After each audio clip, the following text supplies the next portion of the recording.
జున్ను, శివరాత్రి జాగరణ కథ తెలుసుకుందామా? శివుడి ఆజ్ఞ లేనిదే చీమైనా కుట్టదు అనే విషయం అందరికీ తెలిసిందే. ప్రకృతిలో దైవాజ్ఞ లేకుండా ఏమీ జరగవని ఈ విషయం ద్వారా తెలుస్తుంది. ముఖ్యంగా శివరాత్రి పర్వదినాన ఆ పరమేశ్వరుడి అనుమతి లేకుండా ఏమీ జరగవు. ఈరోజు శివుడి అనుగ్రహం కోసం భక్తులు ఉపవాసాలు, రుద్రాభిషేకాలు, రుద్రాక్ష మాలధారణలు, విభూతి ధారణలు, జాగరణలు చేస్తారు. అయితే ఏదో పూజ చేశామన్నట్లు కాకుండా ఏదైనా ప్రయోజనం ఉందా అని ఆలోచన చేయాలి. ఈ ప్రశ్నకు సమాధానం సాక్షాత్తు ఆ పరమేశ్వరుడే ఓ కథ రూపంలో పార్వతీదేవికి చెప్పాడు. పూర్వం ఓ బోయవాడు ఉండేవాడు. వృత్తిరీత్యా అడవికి వెళ్లి జంతువుల్ని వేటాడి కుటుంబాన్ని పోషించుకుంటూ ఉంటాడు. అయితే ఓ ఉదయాన్నే వెళ్ళిన అతడికి ఒక్క మృగం కూడా కనిపించలేదు. పొద్దుపోయేదాకా ఎదురు చూసిన ఫలితం దొరకకపోవడంతో నిరాశగా ఇంటి ముఖం పట్టాడు. మధ్యలో ఓ సరస్సు కనిపించింది. దీంతో ఏదైనా జంతువు నీళ్లు తాగడానికి వస్తే సంహరించవచ్చని భావించి దగ్గరలోని ఓ చెట్టు ఎక్కి కూర్చున్నాడు. అతడికి ఊత పదంగా శివ శివ అనడం అలవాటు. అది మంచో చెడో కూడా అతడికి తెలియదు. చెట్టు పైనుంచి జంతువులు సరిగ్గా కనిపించేందుకు ఆ చెట్టు ఆకులు కొమ్మలు విరుస్తున్నాడు. ఇంతలో ఓ ఆడజింక అటుగా వచ్చింది. దాని మీదకు బాణం ఎక్కుపెట్టగా జింక మానవ గొంతుతో తనను సంహరించవద్దని వేడుకుంది. తనను చంపడం అధర్మం అంటూ ప్రాణభిక్ష పెట్టమని ప్రాధేయపడింది. మామూలుగా అయితే అతడి మనసు క్రూరంగా ఉండేది. కానీ ఆ జింక మానవ భాషలో మాట్లాడేసరికి ఏం చేయలేక వదిలేశాడు. అలా రెండో జాము కూడా గడిచింది. ఇంతలో ఇంకొక ఆడజింక అటుగా వచ్చింది.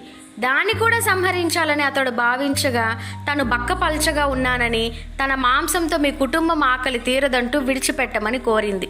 మరి కాసేపటికి నీకు ఏ జంతువు దొరకనట్లయితే తానే తిరిగి వస్తానని వేడుకుంది. మొదటి జింక కూడా అలాగే పలికేసరికి ఆశ్చర్యపోయిన వేటగాడు తన ప్రాప్తం ఇంతే అనుకొని దాన్ని విడిచిపెట్టి ఇంకో జంతువు కోసం ఎదురు చూశాడు. ఇంతలో మూడో జాము గడిచేసరికి ఓ మగజింక అతడికి కనిపించింది. దాన్ని బాణంతో సంహరిద్దామని అనుకునేంతలో ఆ మగజింక కూడా మానవ భాషలో మాట్లాడింది. రెండు ఆడజింకలు ఇటుగా వచ్చాయా అని అతడిని అడిగింది. వచ్చాయని, తనకి ఏ జంతువు దొరక్కపోతే తామే వస్తామని తనకు చెప్పినట్లు కూడా వేటగాడు మగజింకకు చెప్పాడు. అప్పుడు ఆ మగజింక అయితే ఆ రెండు జింకలను ఓసారి చూసి వస్తానని, అప్పుడు తనను చంపమని పలికి వెళ్ళింది.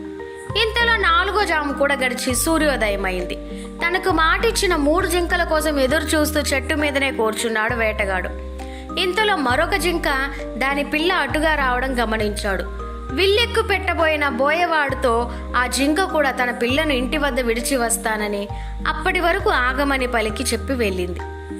మరికొద్దిసేపటికి 4 జింకలు బోయవాడికి ఇచ్చిన మాట ప్రకారం వచ్చి సత్యనిష్టతో తనను చంపమని ప్రాధేయపడ్డాయి. ఆ జింకల సత్ప్రవర్తన వేటగాడిలో మార్పు తీసుకొచ్చింది. ఆ రాత్రంతా అతడు కూర్చున్నది మారేడు చెట్టు కావడం, అతడికి తెలియకుండానే శివనామస్మరణ చేయడం, తన చూపునకు అడ్డు వచ్చిన మారేడాకులు కోసి కింద పడేయటం చేశాడు. ఆ చెట్టు కిందనే ఓ పాత శివలింగం ఉండడం వల్ల ఆ మారేడు దళాలు లింగంపై పడ్డాయి. దీంతో మారేడు దళ పూజా ఫలితాన్నిచ్చింది. 4వ జాము వరకు మెలకువలతో ఉన్నాడు కాబట్టి జాగరణ ఫలితం వచ్చింది.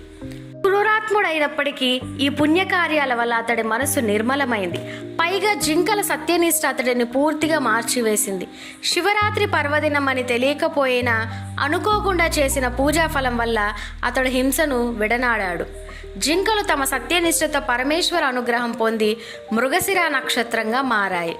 వేటగాడు ఆ నక్షత్రానికి వెనుక ఉజ్వలంగా ప్రకాశిస్తూ లుబ్ధక నక్షత్రం అనే పేరుతో నిలిచిపోయాడు. హింస చేయాలనుకున్నప్పుడు క్షణకాలం ఆగి ఆలోచిస్తే మనస్సు దాని నుంచి మరలుతుంది. జింకలను చంపడంలో కాలయాపన చేసి బోయవాడు చివరకు అహింసావాదిగా మారగలిగాడు. అర్థమైందా జున్ను?